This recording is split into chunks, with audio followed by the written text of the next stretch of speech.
Judgment in the appeal North and others against Dumfries and Galloway Council. The judgment in this case will be given by Lady Hale. A woman who wants to claim equal pay with a man must first show that the man is, quote, in the same employment, end quote, as she is, in order to compare his terms and conditions of employment with hers. I should say in brackets that the same, of course, applies to a man who wishes to claim equal pay with a woman.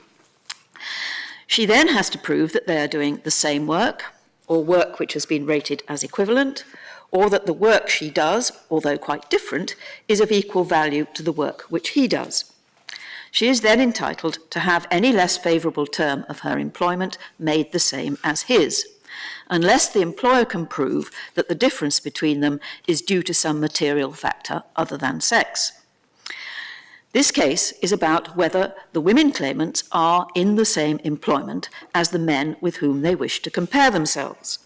The claimants are classroom assistants, support for learning assistants, and nursery nurses, working in a local authority's schools. They are employed under terms contained in a National Collective Agreement for Administrative Staff, known as the Blue Book. They wish to compare themselves with a variety of manual workers employed by the same local authority as groundsmen, refuse collectors, refuse drivers, and a leisure attendant, mostly working from the local authority's depots. These workers are employed under terms contained in a collective agreement for manual workers, known as the Green Book. The men are entitled to substantial supplements on top of their basic wages, whereas the women are not. In order to be in the same employment, it is not enough that they are all employed by the same employer. Under Section 1, subsection 6 of the Equal Pay Act 1970, they have either to be employed at the same establishment or, quote, at establishments at which common terms and conditions of employment are observed, either generally or for employees of the relevant classes, end quote.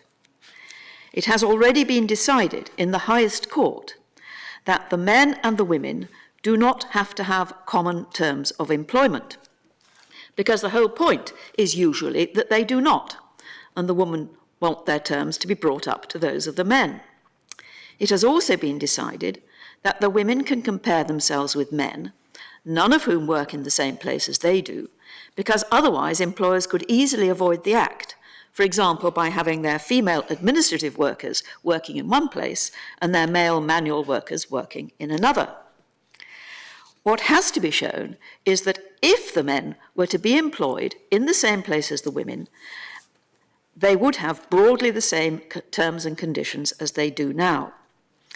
The Employment Tribunal found that if these men were to be based in schools to do their present work, they would still be employed on Green Book terms, and so the men and women were in the same employment. However, the Employment Appeal Tribunal held that there had to be a real possibility that the men would be based in schools to do their present work, which there was not, and so they were not in the same employment.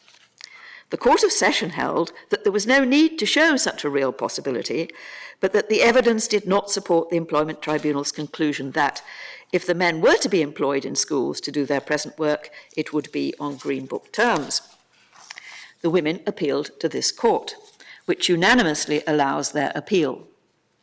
It does not have to be shown that there is a real possibility, or even that it is feasible for the men to do their present work in the same place as the women.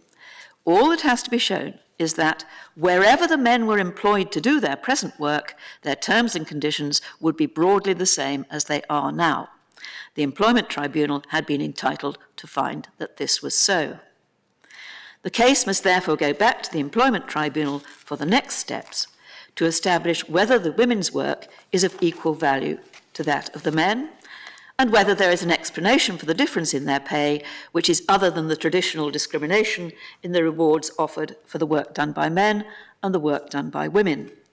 One of the objects of the Equal Pay Act is to iron out the discrimination which results from the traditional segregation of women and men into different jobs, often done in different places, so this decision is consistent with the policy of the Act.